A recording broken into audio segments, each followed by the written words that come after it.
Pada awal film, terdapat dua orang pria yang berlatar belakang seorang komedi. Ya, ia bernama Wallace dan temannya bernama Teddy. Ya, mereka sedang melakukan podcast pribadi yang cukup terkenal di negaranya. Mereka sering melakukan podcast ini hampir seminggu sekali. Namun podcast kali ini sangatlah berbeda dari podcast-podcast sebelumnya karena pada podcast kali ini ia menceritakan tentang video yang sangat populer pada waktu itu. Salah satunya seperti di mana terdapat seorang pria yang bernama Kill Bill Kid yang sedang memegang sebuah samurai di depan kamera. Ya, dia mengayunkan atau memainkan pedang samurai tersebut layaknya seorang pesamurai. Namun naasnya terjadi hal yang tak diduga yang dialami oleh pemuda ini. Ya, pedang tersebut mencelakakan kakinya sehingga kakinya terpotong. Saat Wallace dan Teddy melihat video tersebut, justru mereka berdua malah mentertawakannya, seolah tidak mempunyai rasa simpati. Ya, mereka mengatakan video tersebut biasa-biasa saja, karena dengan video tersebut, orang yang ada di dalam video itu menjadi viral atau menjadi populer. Lantas kemudian, Wallace menutup podcast kali ini, dan ia menyampaikan kepada para penontonnya bahwa ia akan membawa Kill Bill Kid ke tempat podcastnya dan mewawancarai secara eksklusif si Kill Bill Kid ini. Selanjutnya, Wallace pun mencari tahu keberadaan Kill Bill Kid tersebut dan setelah mendapatkan informasinya, lantas Wallace pun langsung pergi ke Kanada yang dimana si Kill Bill Kid tersebut berada.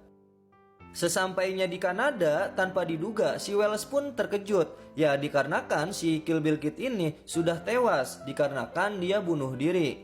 Selanjutnya, Wallace pun pergi ke suatu bar. Ya, di situ dia langsung menghubungi manajernya dan Wallace pun mengatakan bahwasanya dirinya merasa kesal dan kecewa dikarenakan si Kill Bill Kid ini tewas bunuh diri, serta dia pun berkeluh kesah betapa egoisnya si Kill Bill Kid ini tewas sebelum dirinya itu dapat mengunjungi Kill Bill Kid. Selanjutnya, Wallace pun berpikir daripada dia pergi ke Kanada tanpa hasil yang memuaskan, lanjut dia memutuskan untuk mencari orang-orang aneh yang berada di Kanada untuk menjadi bahan perbincangannya saat podcast nanti. Setelah itu, Wallace pun pergi ke suatu toilet dan dia melihat ke suatu poster yang ditempel di dinding tersebut. Ya, di poster tersebut berisikan ada seorang pria tua yang menawarkan tempat tinggalnya untuk penginapan gratis. Dan pria tua tersebut akan menceritakan seluruh kisah hidupnya selama dia menjadi seorang pelaut. Wallace pun langsung penasaran dan langsung memutuskan untuk mengunjungi rumah pria tersebut menggunakan mobil yang sudah ia sewa sebelumnya. Akhirnya Wallace pun sampai di rumah pria tersebut yang bernama Howard Howe. Ya, pada awal film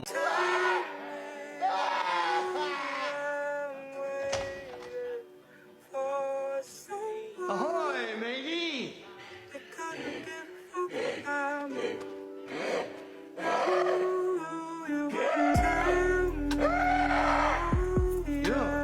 It occurs to me that if you are to fulfill your destiny, you are to be a true walrus.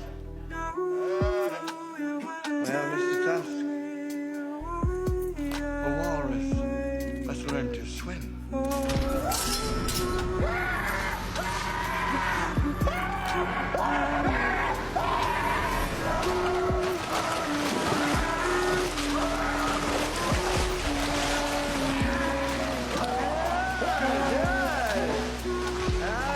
Show me how the fishy swim.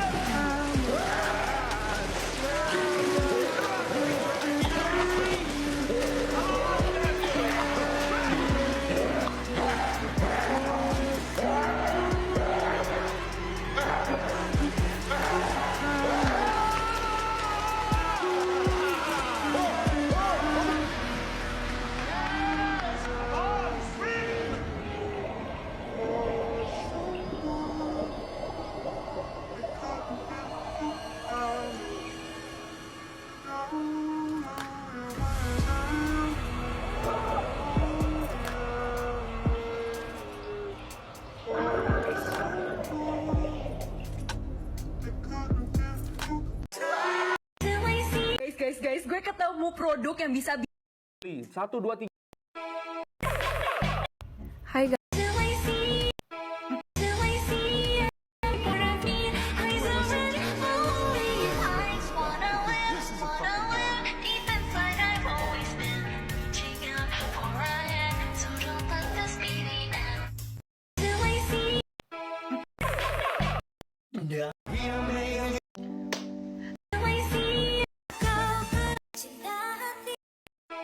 Hai guys, hari ini Ibu-ibu, Till I see every part of me, eyes are red, believe I wanna live deep inside. I've always been reaching out for a hand, so don't let this be the end.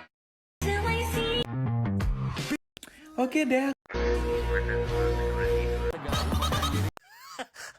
Mbak, aku nganggur. Till I see every. Harus bisa berenang, dan ketika Wallace ditarik masuk ke dalam air, ia pun merasa kesulitan dengan tubuh barunya dan ia pun tenggelam. Ketika di dalam air, ia melihat ada bangkai walrus yang lain dan tentu terbuat dari manusia.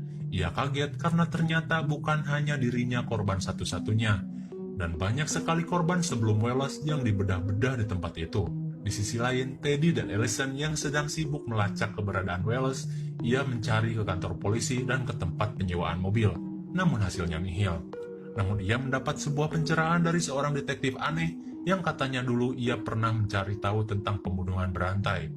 Dalam 10 tahun, ia terus mencari kasus ini, namun tidak pernah terpecahkan. Katanya, mayat-mayat dari hasil pembunuhan itu selalu dalam keadaan aneh, dengan kaki yang dipotong dan tangan yang dijahit ke badan. Lalu di mulutnya pun sudah terpasang taring panjang yang terlihat seperti taring walrus. Dan ternyata setelah diteliti itu terbuat dari tulang betis korban. Ia pun kembali akan mengungkap kasus ini bersama mereka berdua. Di sisi Wallace, kita melihat psikopat itu sedang berbicara kepada Wallace yang sudah menjadi walrus. Ia berbicara tentang kecintaannya terhadap walrus yang dulu pernah menyelamatkan hidupnya. Lalu Wallace pun diberi makan ikan. Mau tidak mau karena Wallace pun lapar, ia pun memakan ikan itu mentah-mentah layaknya anjing laut.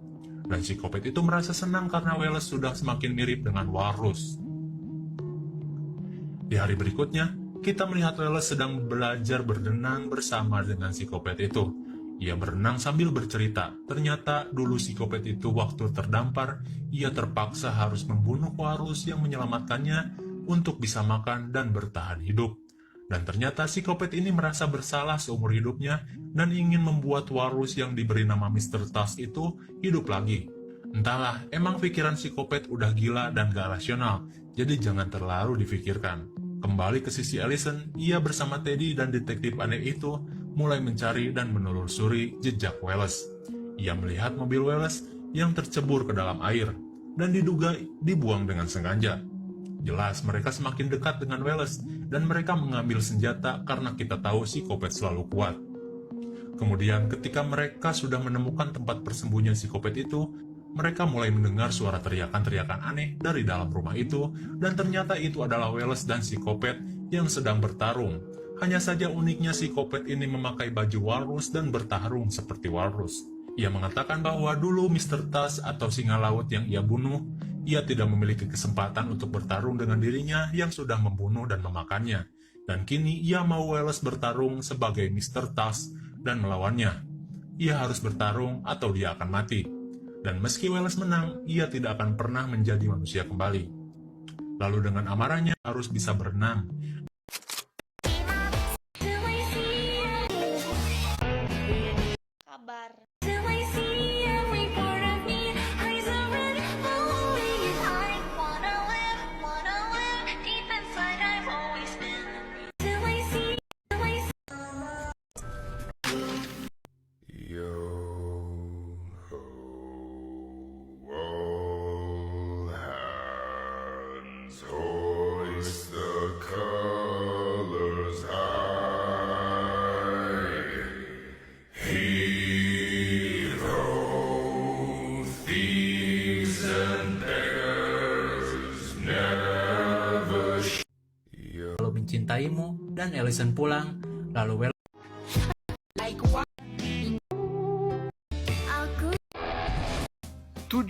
Kalau bakar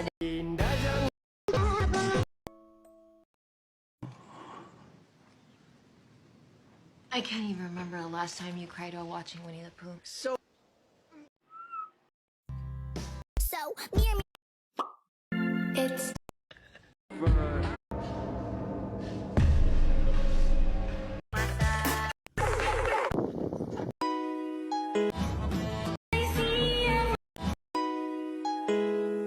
Tanya ndak pusing, orang mau bilang apa.